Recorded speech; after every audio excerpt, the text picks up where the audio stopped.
কথায় আছে সংসার সুখের হয় রমণীর গুণে, কিন্তু আমার তেমন কোনো গুণ নেই বলেই আজকের সংসারটা সুখের হতে পারছে না।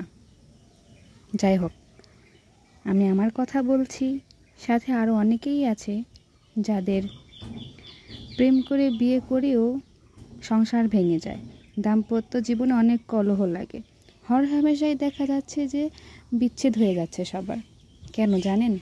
একটাই কারণ আমার মনে হয়, সেইটা হচ্ছে সংসারটাকে টিকিয়ে রাখতে হলে দুজনকে বুঝতে হবে এবং ছাড় দেওয়ার মন মানসিকতা থাকতে হবে। দুইজনেই যদি ঘাটতারামো করি তাহলে কিন্তু সংসারটা টিকবে না। হ্যালো এভরিওয়ান, আসসালামু আলাইকুম। কাছে দূরে যে যেখান থেকে আমার আজকে এই ভিডিওটি দেখছেন সবাইকে জানাচ্ছি আমার পক্ষ থেকে অফুরন্ত ভালোবাসা এবং শ্রদ্ধা। বিয়ের পরে আমি সাজগোজটা একদমই ভুলেই গিয়েছিলাম, নিজের প্রতি কোনো যত্ন আমি নিইনি, এই জন্য আমার এই স্টাডি টেবিলটা পুরাই ফাঁকা ছিল। আপনারা কিন্তু আমার আগের ব্লগগুলোতে খেয়াল করলে দেখতে পারবেন, শুধু বই আর ব্যাগ ছাড়া এই টেবিলটাতে কিছুই ছিল না। হঠাৎই আমার স্বামীর কাছ থেকে একটা মন্তব্য শুনে খুব চিন্তিত হয়ে পড়েছি এবং এই জন্য আমি আবার নতুন করে নিজেকে গুছিয়ে নিচ্ছি। আর এই জন্য আপনাদেরকে আমি আমার স্টাডি টেবিলটাকেও সাজানোর যে একটা প্রসেস সেটাও দেখিয়ে দিচ্ছি। এখন আমার স্টাডি টেবিলটা একদম সব কিছুতে ভরে গিয়েছে। আমরা অনেক নারীরাই আছি যারা বুঝতে পারি না যে কেমন করে স্বামীর মনের রানী হতে পারবো, কিভাবে স্বামীর মন রক্ষা করে চলতে পারবো। স্বামীকে বুঝতে পারলে তো আমার সংসার সুখেরই হবে, কিন্তু আমরা মেয়েরা স্বামীকেই ঠিকমতো বুঝতে পারি না, তাই না? শুধু আমরা মেয়েরা নয়, স্বামীদেরও বোঝা উচিত স্ত্রীর সাথে ভালো আচরণ, তার বিশ্বাস বজায় রাখা, কোনো কিছু ভুল করলে ভুলটাকে ক্ষমা করে দিয়ে শুধরে নেওয়া, পরিষ্কার পরিচ্ছন্ন এবং সাজগোজ দুজনকেই থাকতে হবে। স্ত্রী স্বামীর জন্য সেজেগুজে থাকবে আর স্বামী স্ত্রীর জন্য সেজেগুজে থাকবে না, খ্যাত হয়ে থাকবে, তাহলে কি স্ত্রীর ভালো লাগবে? প্রত্যেকটা মেয়েরই কিন্তু এমনই একটা ইচ্ছা, মনের কথা, কি বলেন, তাই না? গল্পে কিন্তু আমার অলরেডি এই স্টাডি টেবিলটা সাজানো গোছানো হয়ে গিয়েছে। প্রচণ্ড গরম পড়েছে, তাই না? এই জন্য আমি ছোট্ট একটা পাউডার কিনে নিয়েছি হাত মুখে দেওয়ার জন্য, তাহলে গরম একটু স্বস্তি মিলবে আমার। আপনারা কি পাউডার ব্যবহার করেন এবং কোন পাউডারটা ইউজ করেন আমাকে বলবেন। সবসময় বেবি পাউডার ইউজ করি, কারণ বেবি পাউডারে সব কিছুর কেমিক্যাল একটু কম দেওয়া থাকে। আর তেলটা ফুরিয়ে গিয়েছে দেখে এবার নতুন একটা তেল নিয়ে নিলাম, সাথে একটা শ্যাম্পু ফ্রি ছিল। আর কোনো কিছুর সাথে অফারে যদি কোনো কিছু থাকে তাহলে আমার সেই জিনিসটা কিনতে ভালোই লাগে। দেখা যাক এই তেলটা ইউজ করে কেমন হয়, আর শ্যাম্পুটাও ইউজ করে দেখি কেমন বেনিফিট পাই, যেহেতু ফ্রির জিনিস। এই জন্য তেলের বোতলটা একটু বড়, এই জন্য উপরের তাকেই রেখে দিলাম এবং নিচেগুলো রেখে দিলাম। এগুলো আমার সবসময় কাজে লাগে, হাতের কাছে রাখলে ভালো হয়।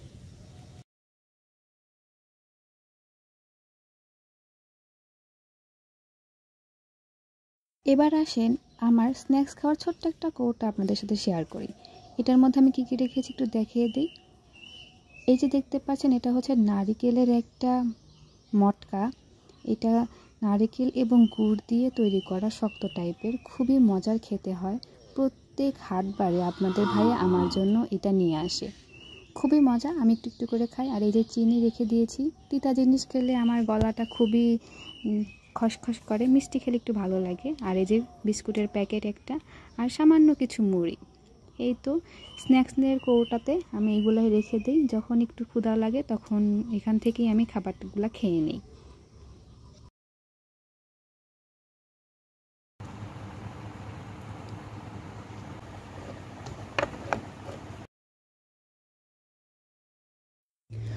আমার স্টাডি টেবিলের এক পাশে দেখেন একদমই ফাঁকা, আর টিনের কালারটাও সুন্দর, শুধু বইটা এখানে রেখেছি।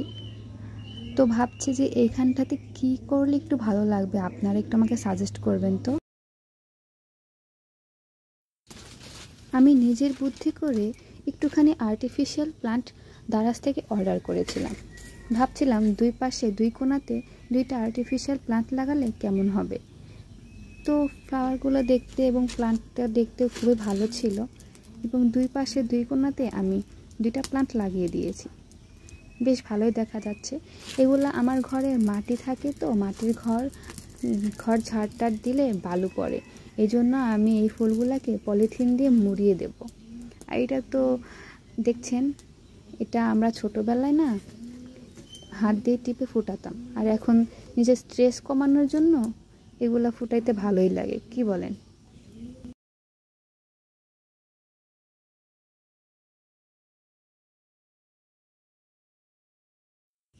আমি দুইটা প্লান্টেরই এই কাগজগুলা ছাড়িয়ে নিচ্ছি।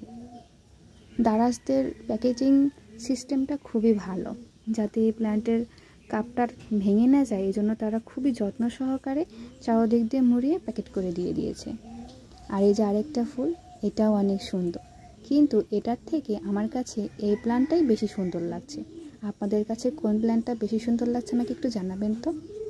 নিজে নিজে ডিসাইড করে তারপরে কিনেছি। আর আপনাদের ভাইয়াকেও আমি সারপ্রাইজ দিয়েছি এই দুইটা প্লান্ট দিয়ে। ও আমাকে বলেছিল যে দোকান থেকে কিনলেই পারতে, কেন তুমি দারাজে অর্ডার করেছো? করলাম, একটু শখ হলো তাই। আর এইখানে আমি কলমদানির মধ্যে কিছু কলম রাখলাম এবং আমার ট্রাইপডটাও রেখে দিলাম। আর আর্টিফিশিয়াল এই ফুলের প্লান্টগুলো আমি পলিথিন দিয়ে মুড়িয়ে রাখলাম, যাতে করে বালু বা মাটি কোনো কিছু না আসে এর ভিতর, আর আমার পরিষ্কার করতে তেমন একটা কষ্টও হবে না। তো যাই হোক, আজকের এই ভিডিওটা আপনাদের কাছে কেমন লেগেছে, কে কতটা এনজয় করেছেন আমাকে একটু কমেন্ট বক্সে জানিয়ে দেবেন। আর যদি কোনো কথাতে ভুল হয়ে থাকে প্লিজ ক্ষমাসুলভ দৃষ্টিতে দেখবেন। তাহলে সবাই ভালো থাকবেন, সুস্থ থাকবেন, আমার জন্য দোয়া করবেন। আজকে এই পর্যন্তই, দেখা হবে আগামী কোনো ব্লগ ভিডিওতে। ভালো থাকবেন সবাই, আল্লাহ হাফেজ।